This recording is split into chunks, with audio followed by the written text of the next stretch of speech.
ओम साई। आज L4 L5 जिसको कि आम भाषा में डिस्क स्लिप कह देते हैं, इतनी ज़्यादा चल रही है, लोगों की सीटिंग बहुत ज़्यादा है, उसका भी ध्यान नहीं करते कि कैसे बैठना है। प्लास्टिक पे बैठ रहे हैं, उस पर बैठ रहे हैं, उसके कारण उनकी जो ये एरिया है L4 L5 का, यहाँ दिक्कत आ जाती है। टेल बोन में दिक्कत आ जाती है, बहुत ज़्यादा दिक्कत आ जाती है, बैठने में भी परेशानी होने लग जाती है। मैंने तो ट्यूब रख करके बैठते हुए देखा लोगों को। और L4 L5 के कारण लोग इतने परेशान हैं कि डिस्क स्लिप, जो डिस्क है वो हड्डियों से जुड़ी हुई है, वो कैसे स्लिप हो जाएगी? स्लिप होगी तो टूट जाएगी। ये नसों का, यहाँ से हमारी 40 से ज्यादा नसें चलती हैं, नसों का एक गुच्छा बन जाता है, जिसके कारण कि वहाँ पर एक तरीके की सीटिंग करे हुए जैसे नूडल्स उलझ जाते हैं, ऐसे ही हमारी नसें सारी आपस में उलझ जाती है। ये उस जगह को ऐसा कर देती है, उनके अंदर ब्लड का फ्लो नहीं होता है, वो अपना रूट भूल जाती है। गौर करने वाली बात है कि वो वेन्स जो हैं अपना रूट भूल जाती हैं, जहाँ ईश्वर ने उन्हें डाला होता है, जहाँ के लिए वो बनी होती हैं, उस रूट से क्योंकि वो उलझ गई, वो टाइट होनी शुरू होती है, जैसे धनुष्मान टाइट हो जाता है, ऐसी नसें टाइट होनी शुरू होती हैं। यहाँ से लेकर के उनके शरीर में L4 L5 में यूँ झुक के चलने लग जाते हैं, बहुत परेशानी होती है, 5 मिनट खड़े नहीं हो सकते, बहुत दर्द होता है। लोगों को बेल्ट बांध के चलते हैं, बेल्ट बांध के चलते हैं, उसी के कारण उनको ये शाटिका पेन भी हो जाता है। ये आगे की तरफ बढ़ता है, ये नसें यहाँ से उलझ गई, ये धनुष बाण की तरह खींच रही हैं, ये पीछे की तरफ से यूं करके आगे बढ़ती चली जाती है, जिसको शाटिका भी बोल देते हैं। उनको घुटनों की तकलीफ आ जाती है, क्योंकि यहाँ से पीछे से नसें खींच रही हैं, कि घुटने के पीछे से नस जा रही है, वो खिंचाव महसूस करती है, तो उनका घुटना, उसको बोल देते हैं कि रिप्लेसमेंट कराओ। बीमारी शुरू कहाँ से हुई और उसका निवारण कहाँ निकल रहा है जाकर, उसका रीजन नहीं ढूंढा गया कि उसका रीजन क्या है, कि इनको घुटने में क्या तकलीफ है, घिस गया, ये हो गया, इसको एक्सचेंज कराओ। ऐसी किसी भी चीज़ की जरूरत नहीं है, उसकी ऑयलिंग कम हो जाती है। आज लोगों ने देसी घी और सरसों का तेल खाना बंद कर दिया, लोग रिफाइंड पे ज़्यादा जोर दे रहे हैं। रिफाइंड खाओगे, रिफाइंड, उसके अंदर से चिकनाई खत्म हो गई, शरीर के अंदर आपके चिकनाई जाएगी नहीं। लोग टोंड, डबल टोंड दूध पी रहे हैं, उसकी मलाई सारी निकाल लेते हैं, मलाई का घी बना लेते हैं, मलाई निकाल लेते हैं। मलाई दूध की नहीं निकालनी चाहिए, दूध के अंदर ही मिक्स करो, उसको पियो नहीं दूध को। तो अपने खाने में देसी घी का और सरसों के तेल का प्रयोग करो, रिफाइंड को बिल्कुल बंद कर दो, जिसके कारण ये समस्याएं जो ये 20-25 साल से लगातार बढ़ गई हैं, वो खत्म हो जाएंगी। आपका शरीर बिल्कुल स्वस्थ रहेगा। आपको किसी भी मशीन को, ये शरीर एक मशीन है, किसी भी मशीन को ऑयलिंग की जरूरत है। जब आप सूखी ही मशीन चलाओगे तो सारी घर्षण कर करके सब खिंचती चली जाएंगी आपकी हड्डियाँ, लुब्रिकेंट कहीं पर रहेगा ही नहीं। तो उस चीज़ को करो। L4 L5 के लिए और घुटनों के लिए, कब्ज के लिए, गैस के लिए, ये मैं एक ही छोटी छोटी सी क्रियाएं बता रहा हूँ, उसको करो। अपने किसी भी पार्टनर के साथ में आप करवा सकते हो, उससे इजी एक्सरसाइज हैं, उनको करो, आप बिल्कुल रिलैक्स में आ जाएंगे। आपको पेन किलर नहीं खाने पड़ेंगे, पेन किलर को अवॉइड करो, बिल्कुल नहीं खाना चाहिए। सबसे पहले अपने खाने में देसी घी का और सरसों तेल का प्रयोग करो, और उसके बाद छोटी छोटी, अगर आपको ये फिर भी हो जाता है तो इसके लिए मैं छोटी छोटी सी आपको क्रिया बता रहा हूँ, उसको करो, बिल्कुल रिलैक्स रहो।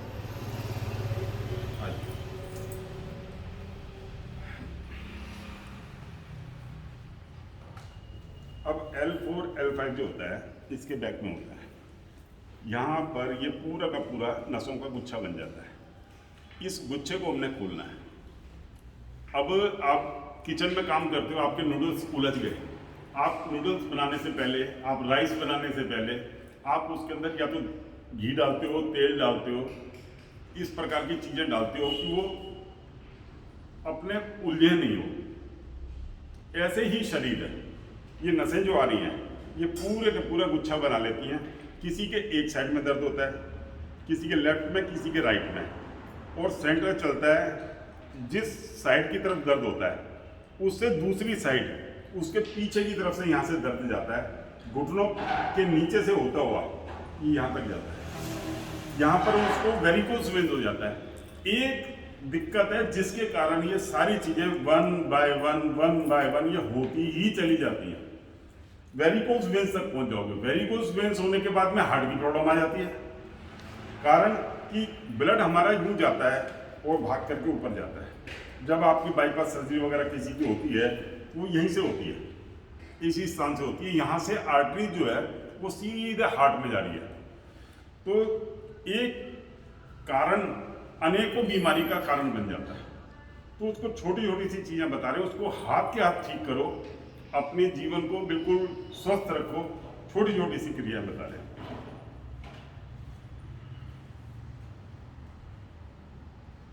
थोड़ा सा इसको रिलैक्स,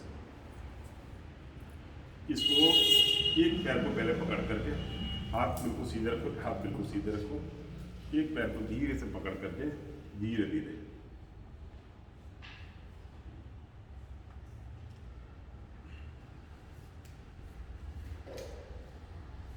दूसरे पैर को पकड़ो,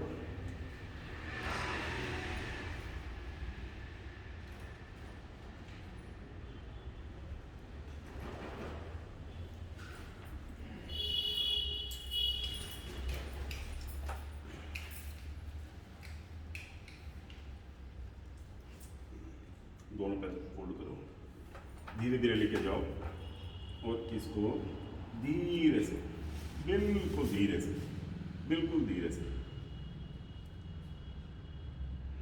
आपकी कमर से लेकर के सारी नसें अपना उलझन छोड़ने लग जाएंगी। आपकी नाभि, इन चीज़ों से आपकी नाभि भी अनबैलेंस हो जाती है, वो भी आपकी बिल्कुल सही पोजीशन में आ जाएगी। नाभि भी एक बहुत बड़ा कारण है। फिर इसको आपने दोनों ऊँटों को यूं करके पकड़ना है और धीरे से अपनी बेल्ट तक ले आओ।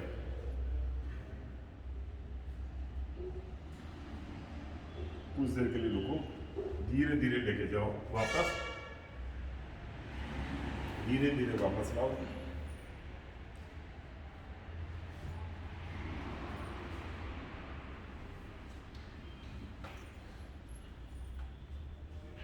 बिल्कुल स्लो स्पीड में 3 बार ये कर दो।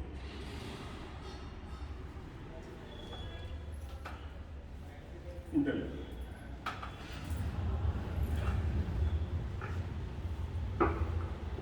आपके शरीर में कब्ज हो रही है, गैस हो रही है।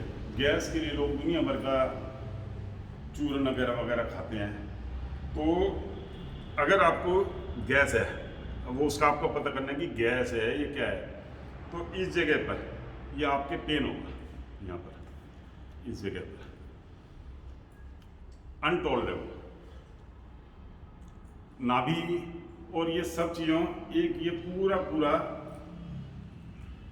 कॉम्बिनेशन है। इसको धीरे से पैर को लो, कोशिश करो हिप्स तक लग जाए।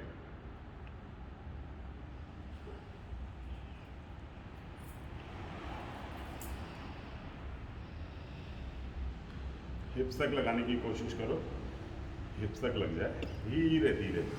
इस चीज़ में कभी भी जल्दीबाजी ना करो। फिर दोनों पैर ले लो,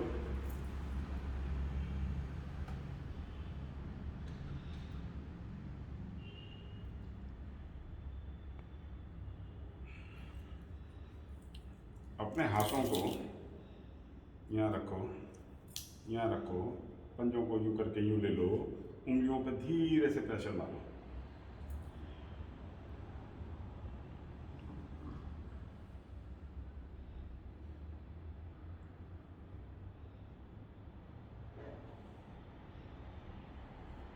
धीरे धीरे वापस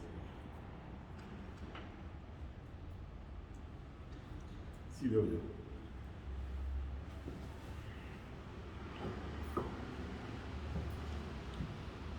पैर को धीरे से मोड़ो, इसको यहाँ तक, जहाँ तक ला सकते हो यहाँ तक यूं करके लेकर के आओ एक बारी।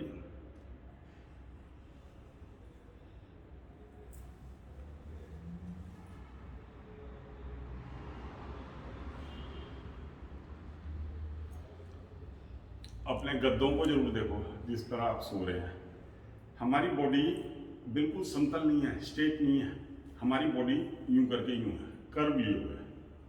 जिस भी आप गद्दे पे, चाहे किसी कंपनी का हो, चाहे रूई का हो, चाहे ये कोरफोम वगैरह का हो, चाहे ये रबड़ का हो, किसी का भी हो, वो एक शेप ले लेता है कुछ दिन। किसी भी चीज पर अगर आप लगातार उसी पोजीशन में, आदमी जब सोता है वो एक ही पोजीशन में सोता है, उसको नींद जो है वो एक ही पोस्चर में आएगी। वो अगर चेंज कर लेगा किसी कारण से तो उसको नींद ही नहीं आएगी। जब तक वो अपने स्टाइल में नहीं आएगा तब तक उसको नींद नहीं आएगी। कोई उल्टा सोता है, कोई सीधा सोता है, तो गद्दा वही शेप ले लेता है। तो गद्दों को पलटो मत, गद्दों को घुमा दो। जैसे ये दो सिराने हैं, इनको घुमा करके बिल्कुल इधर इधर कर दो। दोनों गद्दों को पकड़ो, घुमा दो, उल्टो भी मत। इसको तकरीबन है ना हर इंसान को 15, एक ज़्यादा से ज़्यादा 1 महीना, नहीं तो हम तो सजेस्ट करते हैं कि 15 दिन के अंदर इन गद्दों को घुमा देना चाहिए। आपकी कमर में, आपके शरीर में, आपके सर्वाइकल में कहीं पर भी कोई दिक्कत नहीं आएगी। तो इसको भी जरूर करो।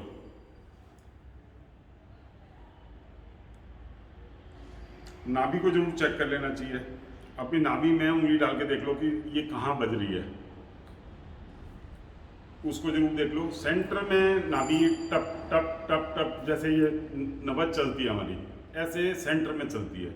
अगर आजू बाजू कहीं पर किनारे पर चल रही है, कहीं सेंटर से आउट चल रही है, तो आपकी नाभि आउट है। नाभि 8 प्रकार से तकरीबन आउट होती है। एक में लूज मोशन लग जाते हैं, रुकते ही नहीं किसी भी चीज से। एक में भूख लगना बिल्कुल बंद हो जाता है, एक में वॉमिटिंग शुरू हो जाती है, एक में लूज मोशन शुरू हो जाते हैं।